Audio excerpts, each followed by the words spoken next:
So we should be live going into Facebook. I see it now in the Facebook Creator Program, and now we're going live on Facebook. So we will be live everywhere.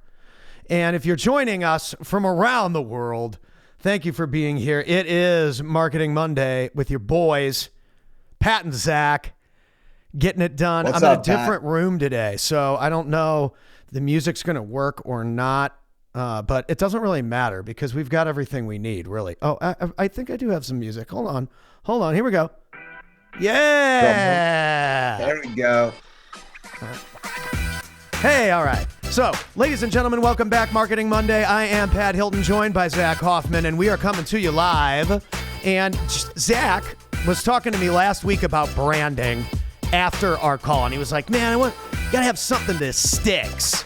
And so from moving forward, this episode is the Social Authority show. So we're going to be called Social Authority, and this is Marketing Mondays. So that's a little bit better. Zach's more of a branding and ad specialist, and I'm just the rocket ship rapid fire MC guy, from the street corner.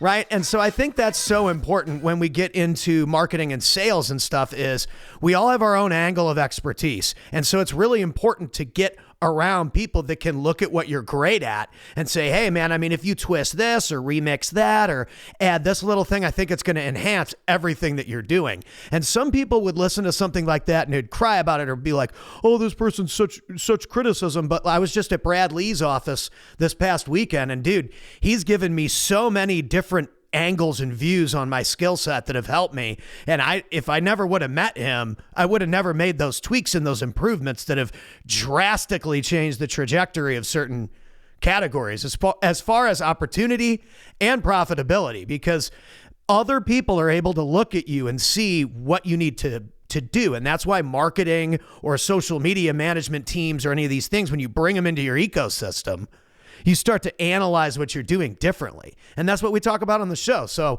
Zach Hoffman, why is that stuff so important? Like branding and stuff is important too. You can't just go viral. Oh yeah, for sure. Branding, because you need messaging that just carries through with everything that you're doing. You need a common thread that's just going to link the individual's consumer's mind to actually making a purchasing decision, through you. Even I saw McDonald's billboard yesterday and it said loving it. It's that's the key message over there at McDonald's. Just like exults drives results. Fact is you got to have, common DNA, common thread through all your messaging to really carry through and attract consumers into what you're doing. Yeah, and I think last week we were talking about Morgan and Morgan and how great they are at marketing and how great they are at branding and visibility and grabbing attention and catching eyeballs. And in your department of success with working with a lot of people like that category of a clientele, I mean, Yeah. why are they the standout name? Well, definitely for the people that, they're carrying forward a lot of key messaging right now. They're looking at a lot of like multiples on settlements, like a first offer from an insurance company, but they're achieving an even greater settlement for who they're representing when they actually take the case forward.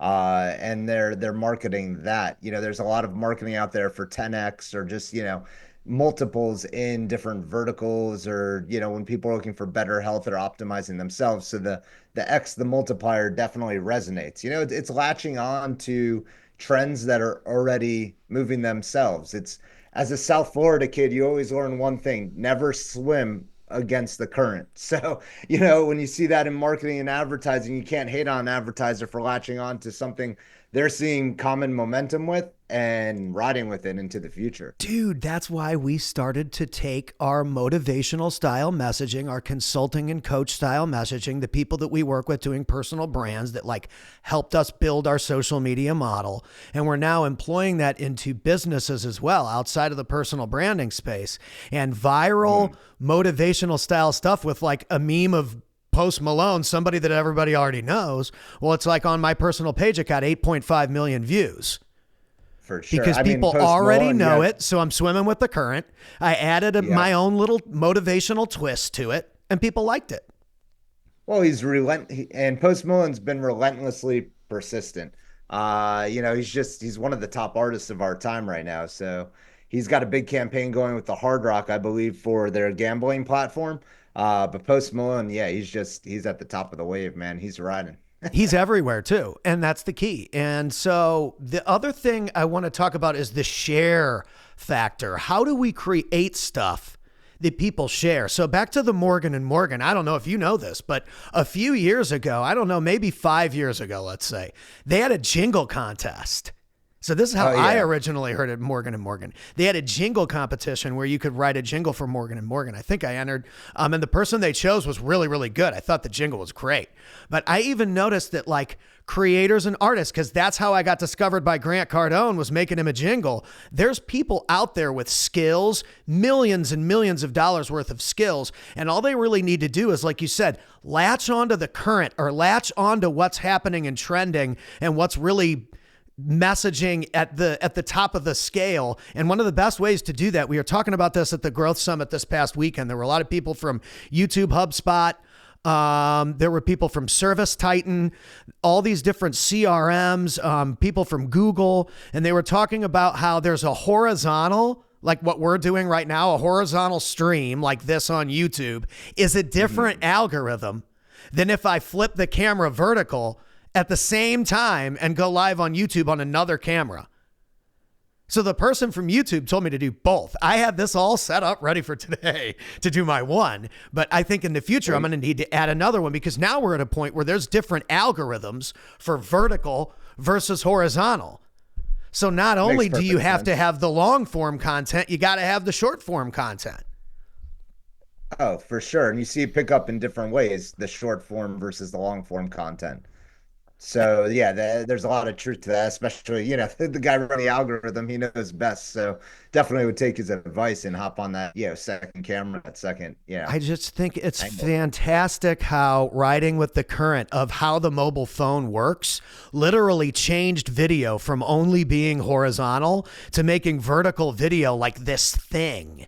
And it's actually what we rode that current. That's how we built our company was daily 30-second videos. Because again, that's what worked for me. So why wouldn't it work for other people? And the easiest way to get that now is to get on calls like this, get a nice little setup and have conversations with people.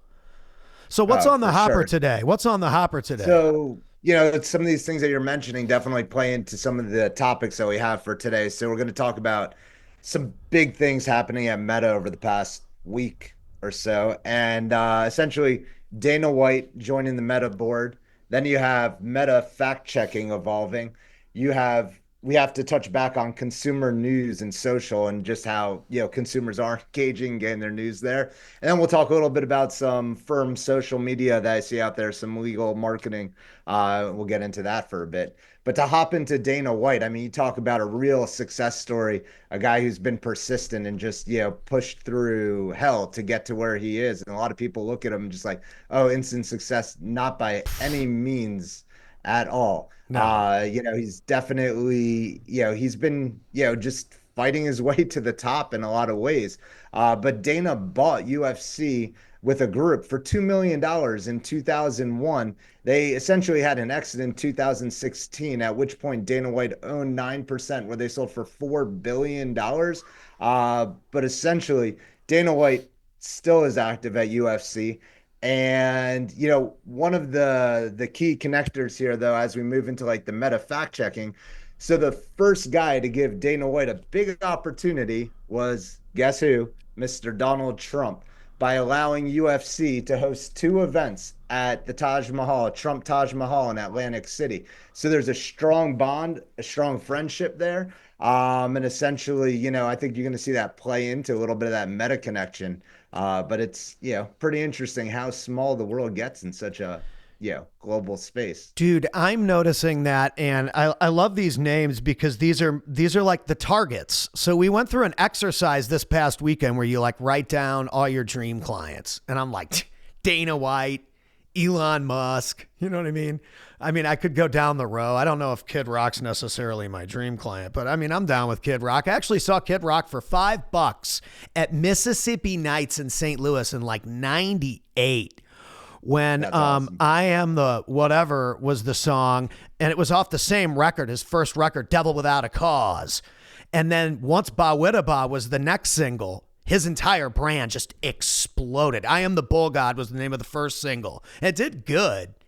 But dude, once that other one came out, these people, they're all personal branding experts now. They've integrated personal branding expertise into everything they do. Everyone knows who they are. Bezos. Somebody's going to acquire TikTok. I think Meta and these people, or Elon or somebody, might just acquire TikTok with Kevin O'Leary, because there's no way it's just going to disappear in a week.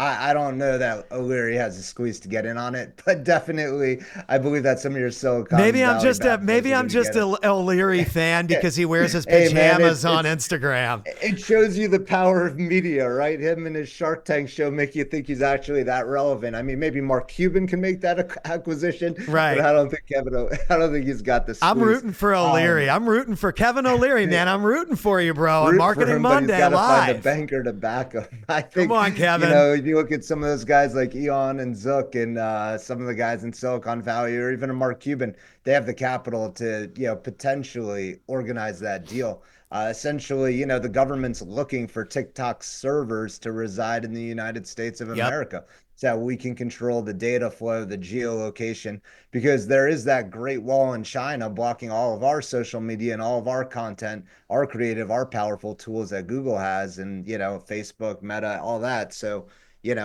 why not, man? It's perfectly, I think, called for. Yeah, so totally. And I think that they should. I think they should find a way to acquire it.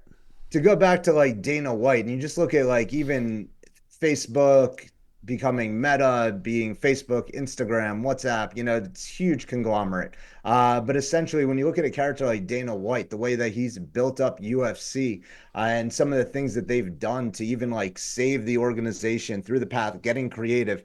They had that Ultimate Fighter show that debuted in 2005, which they say essentially kind of saved UFC, really brought a lot of like people to watching it and getting it to that next level and building huge audiences, to really get involved. I remember when that was starting to broadcast. I was in college.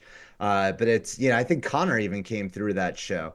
So, it helps them develop stars, but it's that real world mentality, that real world show that actually helped UFC get to that whole next level where they, skyrocketed their pay-per-view sales and got a lot more engagement in the sport by hosting a reality show.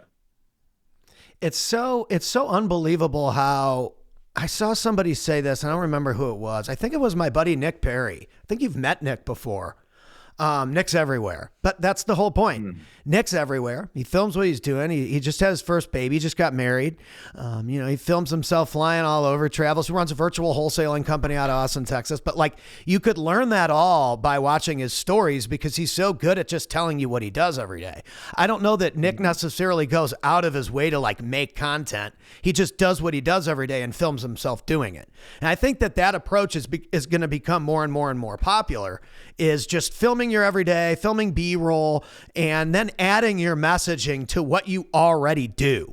So showing what you do and then adding your messaging on top of that. But it could also be one post that just resonates with your audience so well. I don't know about you, but there's a Dana White post that I see all the time where he's like, oh, I hear about so-and-so wanting to be an entrepreneur because they could set their own hours. He's like, set your own fucking hours. He's like, I work 80 hours a week. He's like, Christmas. He's like, there's no Christmas. He's like, Thanksgiving, no Thanksgiving. He's like, holidays don't even exist as an entrepreneur. I work through, it's essentially, it's a big myth out there in our culture where people are like, oh, I'm going to go work for myself. Go work for yourself. But you better get off that 9-to-5 kick because it doesn't fly as an entrepreneur. It doesn't fly in the big leagues. No, it doesn't fly in the big leagues. And, I had a conversation with our editors, and because a lot of times we've had to work through the holidays too. Now we're a little bit more efficient, obviously, after doing this a few years. So daily video output has become a lot more systematic for us. The operation of it has become a lot more controlled. And at the same time, we've gotten so efficient that they do get those 2 weekends. I think it's important for our editors to have time to reset, because when they come back and they have a new angle and a new creative and a new focus, they come into a podcast recording like this and they're able to kind of have a fresh take on it in a new week. Because when it comes to creative, that's different than being a business owner. Being an editor or a fulfillment person for a business owner is different. Yeah. It's my Well, job look, to work those other 2 days so that they're yeah, I ready on mean, Monday to be efficient. well, the fact is as a business owner, as an entrepreneur, you do have to get out there and network. You have to be active. It's not all, it's not all like the hardest work. Sometimes it's out there just being social and having fun and like engaging in society and actually going out there and communicating with others and building up your network. Because, a lot of people, there's some will say, your network is your net worth. So essentially getting out there and building those connections, even though it might seem like you're out there playing, it's still work at the end of the day. You got to come prepared and you got to be ready to have conversations. And I also think you need to be accessible. So there's a feature, there's a Yeah. thing on, I noticed this in the settings of apps, there's a thing called accessibility and language. So you can turn on captions and whatever subtitles and whatever language and whatever you need for your phone for you if you are deaf, so that you can use the phone and operate within the phone system, which is really, really cool. And so as creators, that's part of the reason why we focus really well on subtitles that are very engaging. Not only does it help everyday viewers get the information easier, they can read it, they can see it, they can hear it, they can feel it, but even as a system, the accessibility side of the system will help prioritize content that is readable and that does have subtitles and that is engaging. And so the folks Yeah, out there but that just it's throw stuff up, you really want to make sure that it's produced and digestible for the audience. Well, it's also, like I said, it goes back to finding that hero piece or finding that thread that connects with your audience. And like I said, Dana White has one that resonates with me really well as an Yep. entrepreneur. And I see that edit and everywhere. yeah, in my and it's a piece that's probably from like 3 or 4 years ago, and it's got millions of views and hundreds of thousands of likes and engagements. And It's just him being love or him. hate He the didn't guy, like try he's to awesome. create that. What's that? I said it's just him being him. He didn't just like try to create that. No, he didn't try to create that. It's him being him, but that goes back to, the essence of what we talk about, that silver lining of like getting out there, creating content, creating that information so that you can find that chord that connects with the audience, because it takes a lot of reps to get, to hit that home run, or to get what you're looking for. It's great. And I think that those guys, they might sound like big names or like they're out of touch with everyday people or whatever that is. No, they are everyday people that became something big by just doing the one thing over and over. My buddy Tim Harridge says all the time, dude, the main thing is the main thing. And too many times people get way too far off of what that main thing is that's working, and they get all distracted, and then that's when they lose. Hey, it's becoming a rock star. It's when you look at there's that old saying when we were kids, like there's the one hit wonders, and then there's the guys that just become absolute rock stars because they take that one hit and they parlay it into a real business. So, the key is when you're out there doing social messaging or you start to strike a chord with your audience, definitely build on it and build on that momentum. But to carry forward with, some of the items to cover, meta fact checking. So we're seeing like a big evolution here on the heels of the election. Essentially, they're quote unquote ending this fact checking program, removing certain speech restrictions. Essentially, Zook suspended Trump after, January 6, 2021, but has re-allowed the account. And political content's going to come back into your feed, whether you like it or not. And it should. And the one kicker here, though, too, is the trust and safety team is going to be moving to Texas. So there you go. So, if you want to have any idea of where the agenda is going to be, flowing or how it's going to evolve, well, everything's bigger in Texas. We know that. So But they're leaving definitely, California and moving to Texas? hey, there you go. I'm posting this on Facebook right now. That is fact. love Meta it. can fact check that, but they're definitely moving their fact checking team over to Texas. And that goes on the heels. I believe X's fact checking team, I believe that they might reside in Texas as well, but they're emulating some of the steps of Musk. And I think Zook challenged Musk to A few years ago, there was a potential cage match on the line. It looks like they're getting along now. Elon Musk versus Zuckerberg was a song I wrote a few years ago. It never materialized. I was ready to sing about it and rap about it, but it just didn't happen. You're ready to do the intro? I was ready to do it. I was ready to be the MC. Well, it's still could happen. It It's could like happen, especially if they're hey, competing over TikTok. Maybe the winner gets TikTok. Elon Musk versus Mark Zuckerberg. The winner gets the TikTok deal. we'll see, man. I think you're going to continue to see like a hyper evolution there. You're going to start to see your feed, essentially evolve, I would say, on the Facebook and Instagram environments. Oh, totally. And yeah, Totally. you're just going to see a lot of evolution, which brings me to the next topic here, consumer news via social. I think we did like a little tiny piece about it, and people just started flipping out about the fact that people are actually consuming their news via social media. Facts are facts, Mm-hmm. so hate on that, broadcast it on social media. The fact is most people are getting their news via social media. They Totally. say, they say 1 in 5 are getting their news from social as adults. And you got to also think how many people actually look at or engage in the news. So I believe that, that is a strong skew of who is actually consuming news. And then when you're looking at people under 30, that number shoots up to 37% of the news being, essentially influenced for that audience of people under 30, which is, your next essential, I would say, like big voting population or people that influence society because they're at working age, you would assume. But that's at a 37%. And then when you go to 30 to ages 30 to 49, you're at 26%. 50 to 64, you're at 15%, and 65 plus, it says 7%. But I believe that all those numbers are a little bit skewed as most data is, and that social media is having way heavier influence on how people, grade or judge like the news or what they actually believe in. Well, dude, they So, would not have come with all those restrictions and tried to control the way everything was produced and broadcasted if people weren't getting across their messaging. So we have to isn't that the understand truth? how much power there really is in these platforms and how much power there really is in streaming. I think streaming in 2025, I was saying on another one the other day, 2025 is the year of streaming live because it's the easiest way to get a podcast recording. People like you and Mhm. me are busy. But Yeah. 45 minutes a week, we can hop on a call and we can record very easily and keep our pages updated and have some fresh takes on stuff, talk about some trends. We were talking about the Google Trends app. There's an app called Google Trends. You Yeah. just type it in, it's free.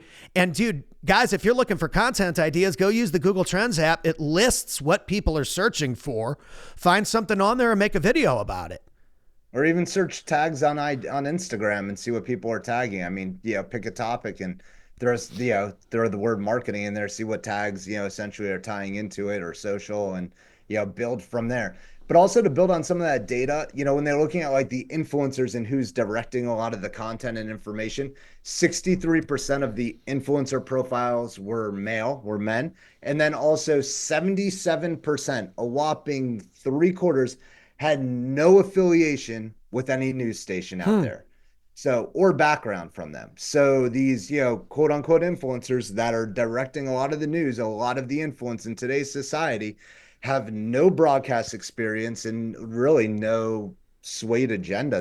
They've never been handed a script of like, hey, talk about this topic or that topic because that's what you're being told to do on camera. We got to Bro, find I'm out. telling you, and I was telling somebody this again over the weekend. We were talking about, it and they were like, "So how did you like know to like send Grant Cardone a video of you singing?" And I was like, "Dude, honestly, we had been rapping in the alley and doing this kind of stuff out back behind the pizza place since we were 15 years old. And all that's happened in culture is the street performer that's got a ton of skill that's willing to put the time in and build a social media page is the person that now gets all these different opportunities and could potentially get discovered. When back in the day, it was sending demos to record labels. Now it's Oh, posting your demos on TikTok.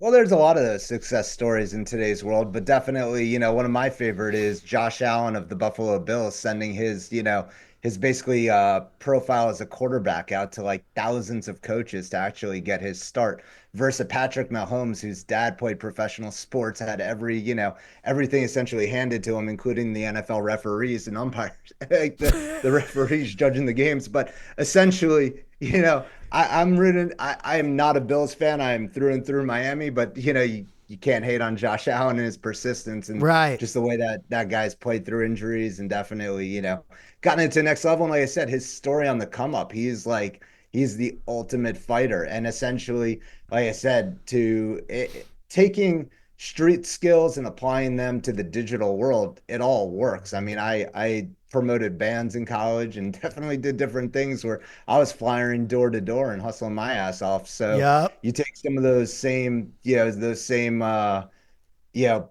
points, I guess, points of repetition that get you to Dude, just perfection. straight up You build them guerrilla up. marketing.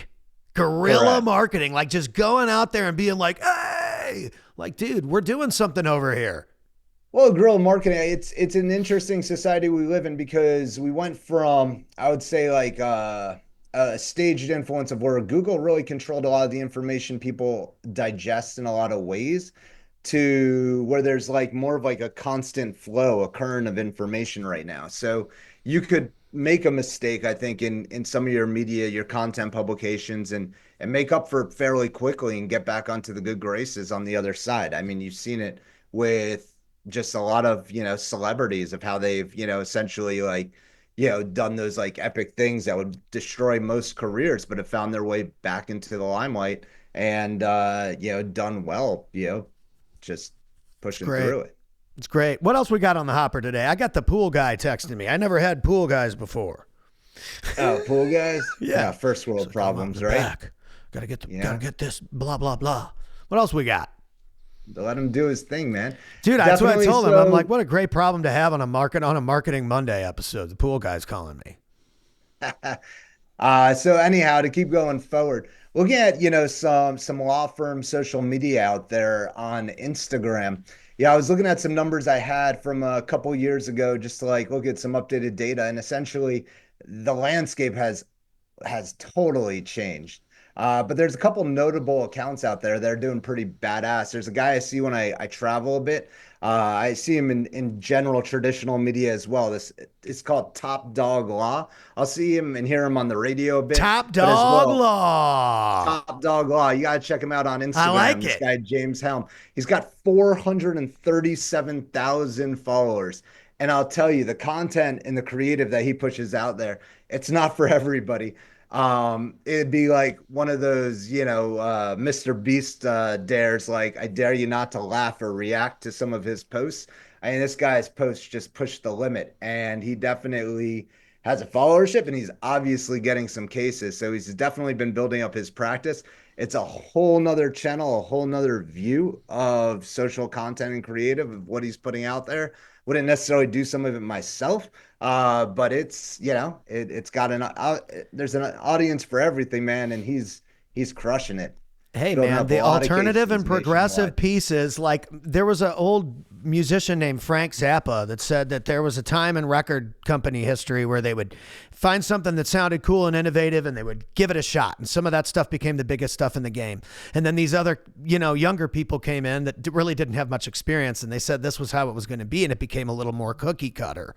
And so you always got to think that we're kind of going through a revival here somewhat of entrepreneurship and artistic creative innovation in 2025 where you can hit stream and be anything. I mean, dude, YouTube. Look, Justin Bieber was found on YouTube. He's, one of the Unbelievable. largest artists of our time. So, there's a lot to be said for, building up and at least like testing content creative and continuing to polish it up as you're building. I mean, I'm sure it wasn't his first video that caught the attention of producers and record label guys. But essentially, just like continuing to build up to the audience that you're trying to reach.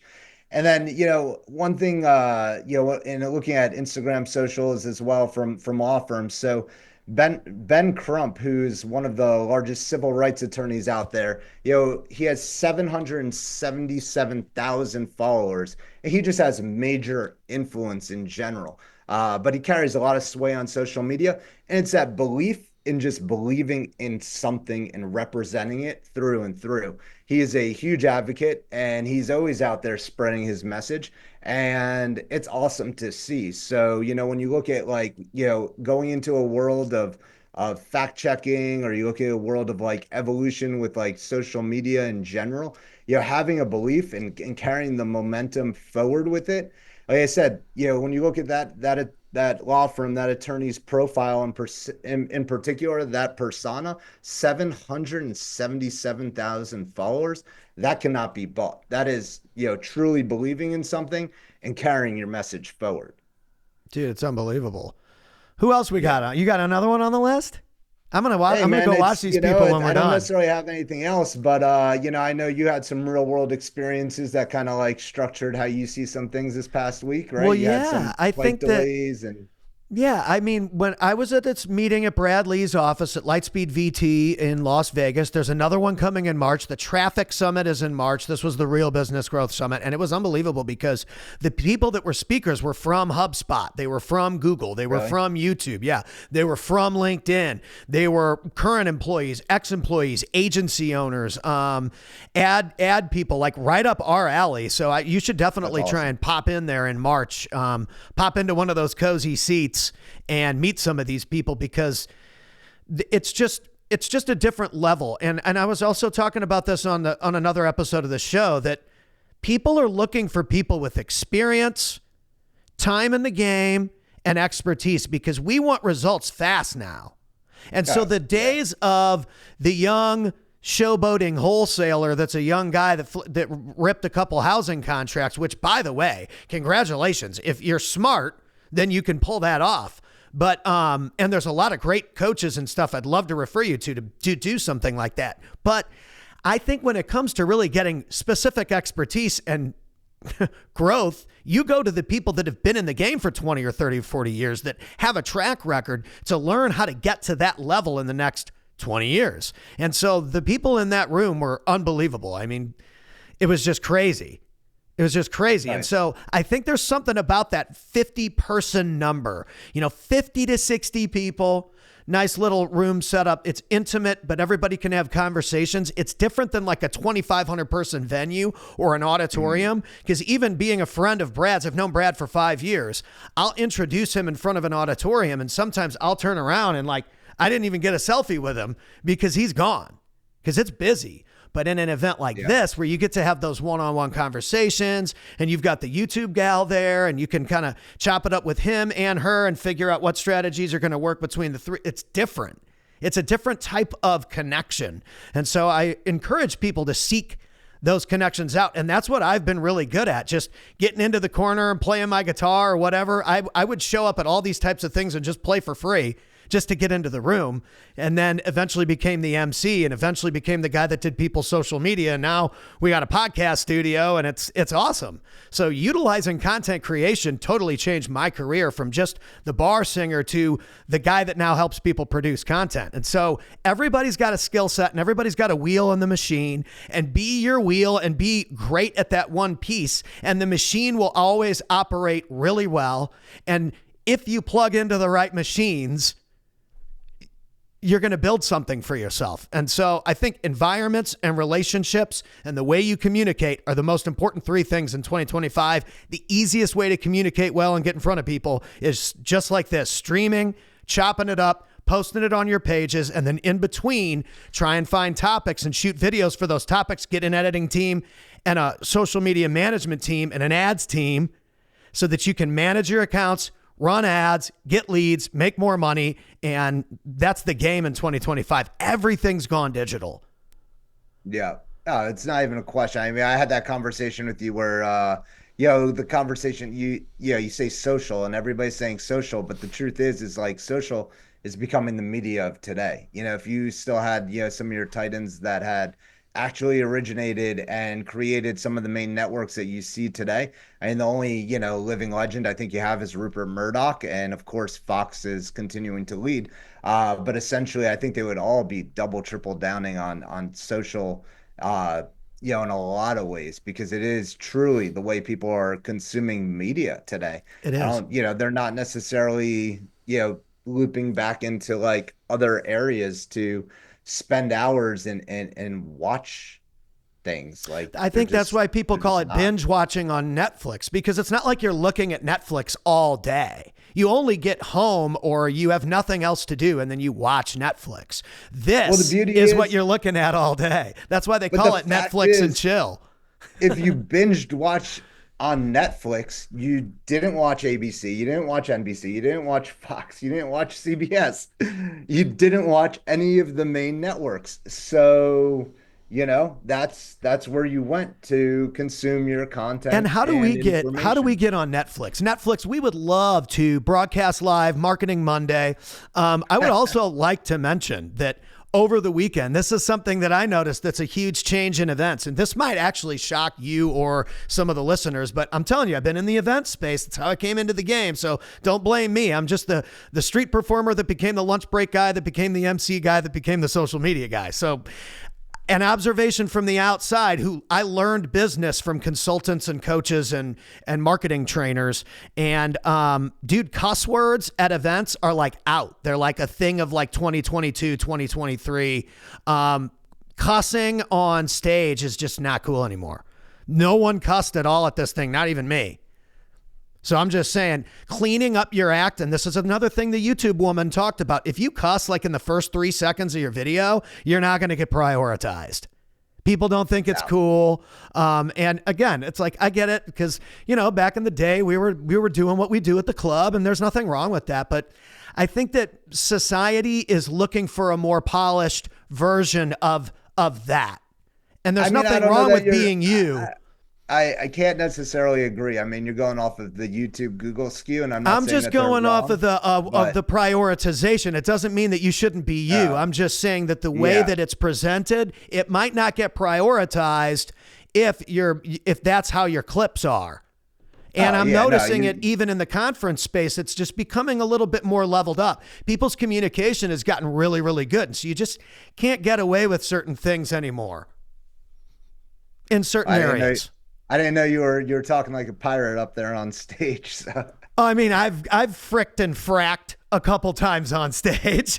Yeah, absolutely. I mean, it just depends on what the energy level is at. And I think that I've gotten myself in a little bit more polished environments as well. So I'm just telling you from what I'm seeing, the way the communication is going, the way I'm talking to people, the way they're talking to me, like, it just depends on where you're at. But if you can get into the right environments where there's people there chartering jets out and there's people there doing real businesses, they own 5-6 different businesses. They're doing $10 million a year in revenue. And I'm like, dude, man, I'm ready to do one. What do I need to do one? Well, I'm clearly in the right room. I'm almost there. What do we need to do? Definitely it's persistence and, pushing forward. Definitely those real world, experiences just will set you to that next level for sure. Just getting out there and engaging with the reality of what's going on. I just can't encourage people enough to get out there and do things, COVID bit a lot of people in the ass, but a lot of people like use it as an excuse to still not go out and take their families out or like go to the movie theater or like do specific things. I had a great weekend. I took my kid down to, there was we did a lot of baseball. It seems to be baseball year round here down in South Florida. But Jesus Luzardo, who's now an ex-Marlin, but he held a baseball clinic, so we got to do that on Saturday. And then on Sunday, I took my boy with one of his friends down to Marlins Park, and we actually got to hit baseballs on the baseball field. And it was pretty epic, man. Definitely getting on a major league field. And that feels different. It feels different. It's real different, man. Just getting a ball out of the infield. You have a lot more respect when you're out there on the field, just, looking out there as to, what they see on a daily basis. No fans heckling at me out there, but definitely, getting big hits on that field and, taking the swings. It's a whole nother level of game. And then from there, we went down to, Aero 94 in Miami, which is a restaurant that's been there for decades. And it was just epic to experience the Miami, South Florida culture. Dude, it's awesome. Front, I love it. So Marketing Monday. Get out there, do something this week. By the way, just want to throw this out there. Today is the first day and the day to enter the Nutrition Solutions 6-week challenge. So I don't know if you're doing it, Zach, but I'm going to put it out there real quick. So I've worked with Chris Cavallini and Nutrition Solutions for a long time. Incredible company. They have a free 42-day 6-week challenge. They give you all the meal stuff. You buy it all on your own. They don't sell you anything except you being you. So I encourage people. I'm going to do it. 42 days. Look at me now. Okay. 42 days. All right. I'm doing it. All right. Get it all. Okay. 42 days from now, I'm going to look different. So I'm making the commitment. If you want to go out there and do it, make the commitment. There's a free Facebook group. Chris does it right. We're giving it to people, including me. I'm a member of the team too, so I got to do it. And so I encourage you to take your health seriously in January and set the tone for the year. So, and you're going to feel better on camera and everything. Seriously. Right. You're going to feel better on camera. You're going to feel better out there in the business world. You're going to feel better marketing yourself. And so I'm doing it. I encourage you to do it too. Marketing Monday, Zach Hoffman, Pat Hilton in the building. We'll see you guys next time. Thank you for your time.